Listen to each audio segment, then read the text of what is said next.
A continuación vamos a escuchar a Martín Daniel Vega, profesor de Historia y Diplomático en Eventos Institucionales, se desempeña como profesor de Ciencias Sociales y su didáctica en el Instituto Superior del Profesorado Provincial número 1 de Santiago del Estero.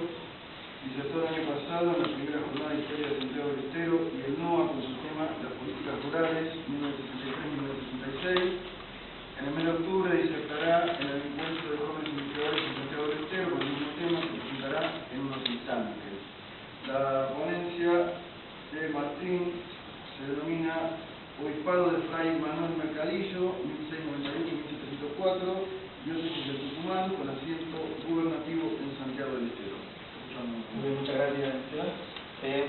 La verdad, bueno, buen día a todos. Para mí realmente es un honor como profesor joven estar al lado de licenciados, doctores, figuras públicas en la historia, con mucha trayectoria.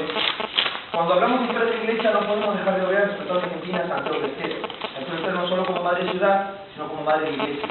Porque históricamente, bueno, con aquella bula del Papa Pío V en el año 1570, donde creaba el Obispado de Tucumán. Bien, mi tema, como decía el señor Ávalo, habla sobre este fray, el fray Manuel Mercadillo, considerado para muchos el fray más polémico en la historia del NOA. ¿Por qué? Este fray fue el que movió el asiento gubernativo de Santiago del Estero a Córdoba. Prácticamente despojó de la piel de los santiagueños, debido a que se lo considera Santiago, como hablamos en un momento, no solamente como madre de la iglesia, sino debido al sacrificio que mostró en su catedral. Santiago del Estero tuvo tres catedrales hasta la actualidad. Una fue devorada por el río, otra fue incendiada, y bueno, la actual que luego fue despojada hasta que luego, 200 años después, pudo volver a Dios y de vuelta a Santiago del Estero. Bien, en 1691 había muerto el antecesor de este fray, que era Bravo Dávila de Cartagena. Entonces habíamos estado 7 años sin un obispo, por lo cual si no está el pastor, las ovejas se dispersan. Este fray fue apadrinado por Carlos II, que a modo de convencimiento instó al Papa Inocencio XII para su aprobación, digamos, con las bulas necesarias para que se haga cargo del obispado de Santiago del Estero. Este obispo llegó en 1798 y se hizo cargo del obispado de Tucumán con asiento gubernativo en Santiago del Estero. Bien, cabe mencionar que si bien fue el obispo que ejecutó el traslado de la diócesis, ya había 2 antecedentes antes con otros obispos, pero que nunca se había podido llevar a cabo por cuestiones meramente burocráticas.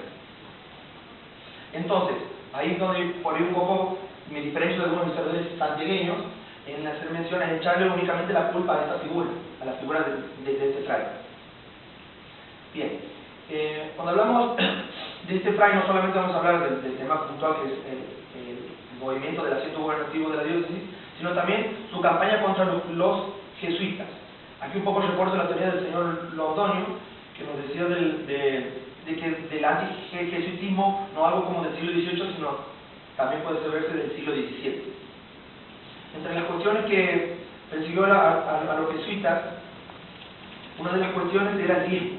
Él exigía el diezmo a la compañía cuando se había firmado antes, en 1689, con la conformidad de los 2 antecesores del fray Manuel Mercadillo, que eran Bravo Dávila y Ulloa, de que solo la veintena, solamente la veintena de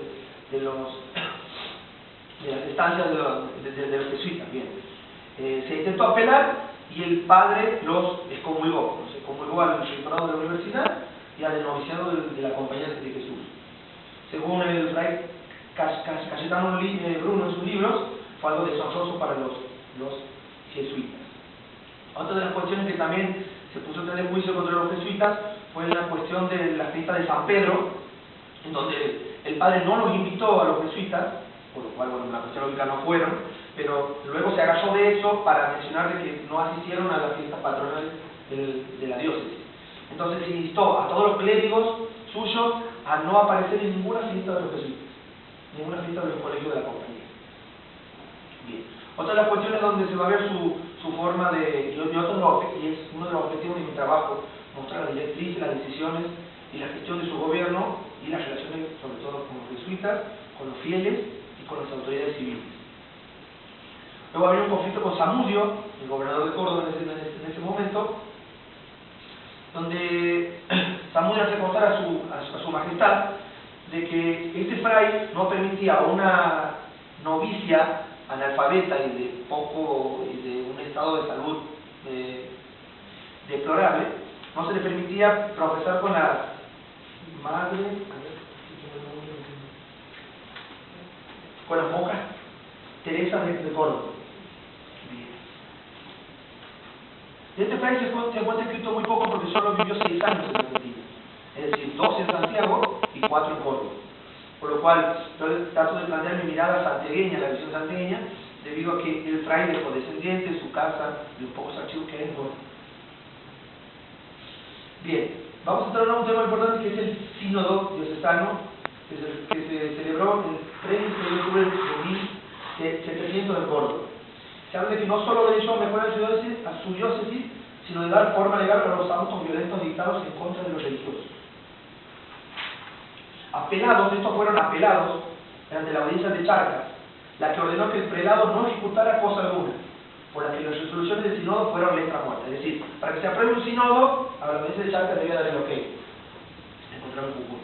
Y cuando tratamos de estudiar estos antiguos sínodos, no solo hablamos para profundizar la historia de la Iglesia, sino para mostrar una imagen de la Iglesia, el contexto donde se encontraba. Aquel sínodo de 1700, que no tuvo, digamos, que se hizo, pero que no tuvo un sustento legal, porque no era aprobado, tenemos el padre Alfonso de la Vega, en sus libros, de que no se encuentra dicho trámite en la propia audiencia, en los archivos de la audiencia. Si bien tampoco se encontró el texto sinodial, pero se encontraron las disposiciones.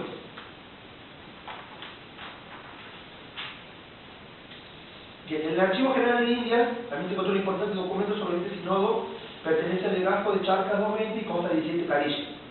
El documento, como decía, no contiene texto sinodal,